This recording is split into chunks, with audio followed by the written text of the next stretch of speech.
Hey, Justin Dickey here, your Huntington, West Virginia real estate agent. And in this simple, short video, I'm just going to answer a question that all of my out-of-state buyers ask about Huntington. And that question is, does Huntington, West Virginia flood? And the quick and simple answer to that is yes. Yes, it floods. But the fact of the matter is, no matter what region of the country you live in, you're going to have to battle against Mother Nature. If you're in Florida, you got hurricanes. Midwest, look out for tornadoes, earthquakes in California. And if you live up north, you're going to have to deal with a tremendous amount of snow. So Huntington, we get water.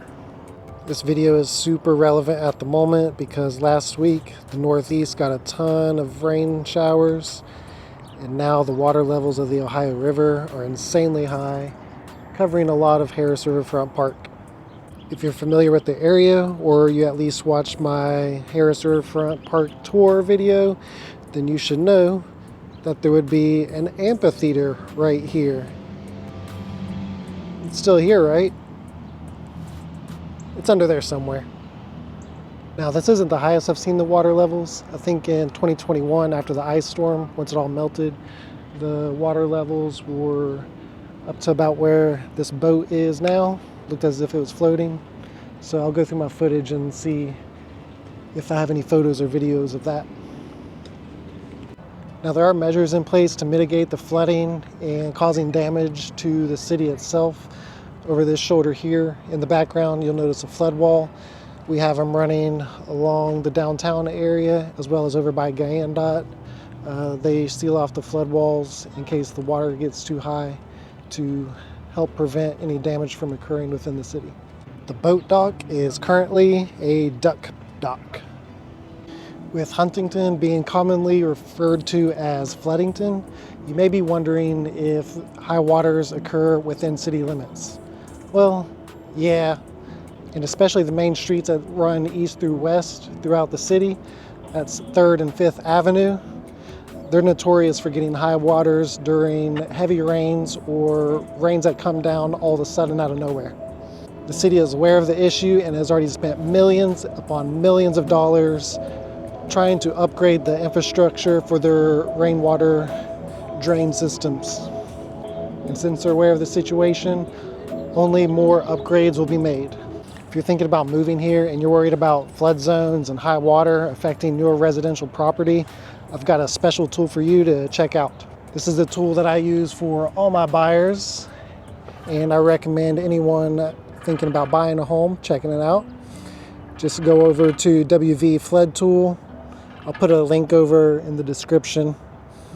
With that, you can see the high risk areas for flooding, and you can enter a property address and it will take you right there on the map.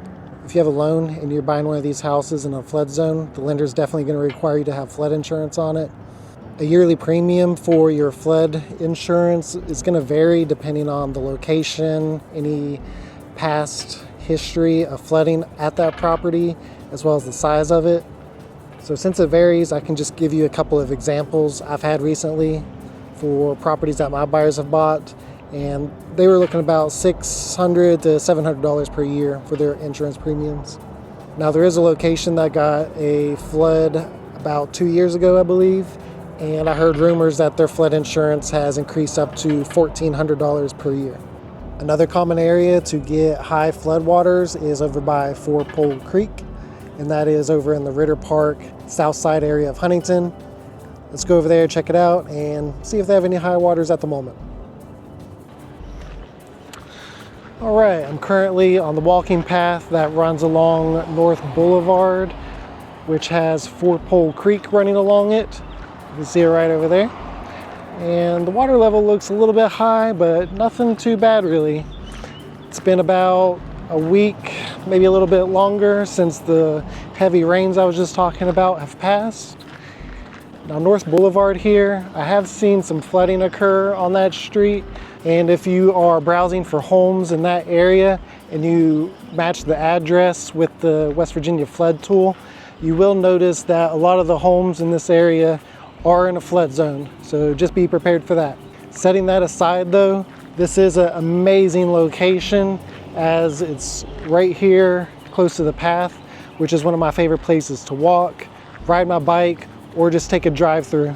It is in the south side of Huntington, which is very close to Ritter Park, as well as Cabell Huntington Hospital, and you're not too far from Marshall University either. So don't let the fact that a lot of these homes are in a flood zone, just take that into consideration and make the appropriate preparations if you're going to purchase a home here. Some of the homes are actually up on a hill, so they have nothing to worry about. Check that one out right behind me. I love that style. Okay, I've accomplished what I've set out here to do. This video is just to let you know that yes, Huntington does get floods, but it's not the end of the world. To avoid absolutely awful situations like this, preparations have been made, preparations are being made, and preparations by the city will be continued to be made to help Huntington alleviate this flood problem. And what it comes down to is, which natural disaster do you want to have to deal with? Anyway, like I said, short, simple video. If you want to know more about Huntington, West Virginia and our area here, hit that like and subscribe button to help the channel grow, so I know to continue to make videos like this one.